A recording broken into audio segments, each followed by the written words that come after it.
Hi, my name is Devin McDonald, and today I'm going to be doing my pitch project. And within my pitch project, the article I'm going to be talking about is Elbows Up: How Canadians Are Fighting Back Against Trump's Tariffs. Hi everyone, we're going to be talking about the implications and the effects of Trump's tariffs on Canada, amongst other countries, but mostly Canada. So, we've all known why and how and what Trump has really done recently, which is imply tariffs on all Canadian goods as well as other imports from other countries such as China and Mexico. But today we're going to be talking about Canada and the 25% tariffs put on Canadian goods, with it being a little bit less on things like energy and manufacturing materials such as steel and aluminum. So, why has Trump really put these tariffs on Canadian goods? Mostly because, as he said in his presidential campaign of 2024, he wants to get rid of income tax or heavily reduce income tax for Americans as a whole and bring more jobs to the US. But what this really means in reality is that it will drive up prices for Canadians and Americans and strangle both economies at once. Since this trade war has been going on, there is no winners and there will be no winners. Now, why does Trump want to apply these tariffs? Another reason why Trump wants to apply these tariffs really is that he thinks that Canada could be the 51st state. Really, it will never happen, and we will never give up our sovereignty, which is quite a unrealistic ask of our country, since we are a sovereign nation and we will never be the 51st state.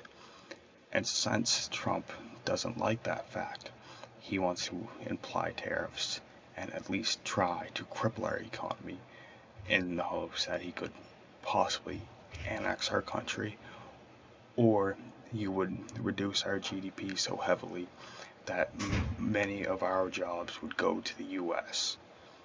And that is a real fear, especially for things like manufacturing within the automotive sector. Also, what is Trump really doing?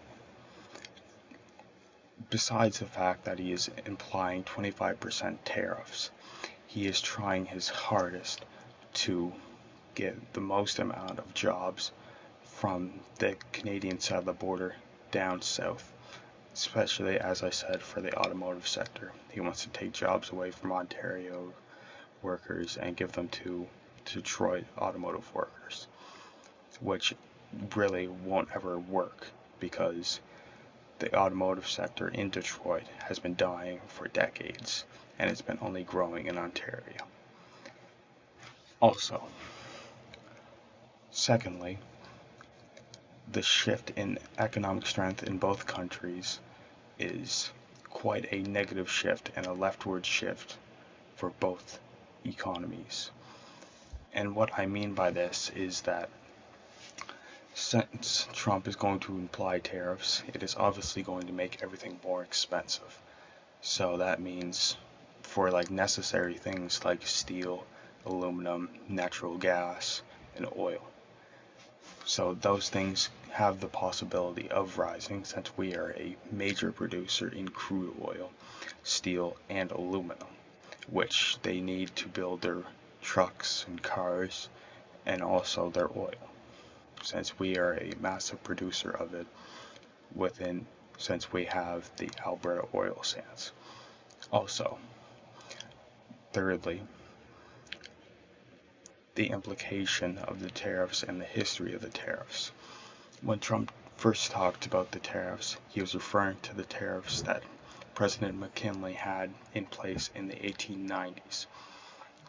And yes, he is right that at that time the US did not have an income tax system and had a tariff system instead, and they did have quite a lot of money coming in from those tariffs. But we're in 2025 and we don't have that economy anymore, nor will we have it anytime soon in the near future, or ever. And since Trump thinks this way, it is going to hurt everyone in the process, and sadly he won't be able to see his own mistakes. Thank you very much. This has been my pitch project, and if I could leave you on anything, I would say that this is a very unintelligent move by the president.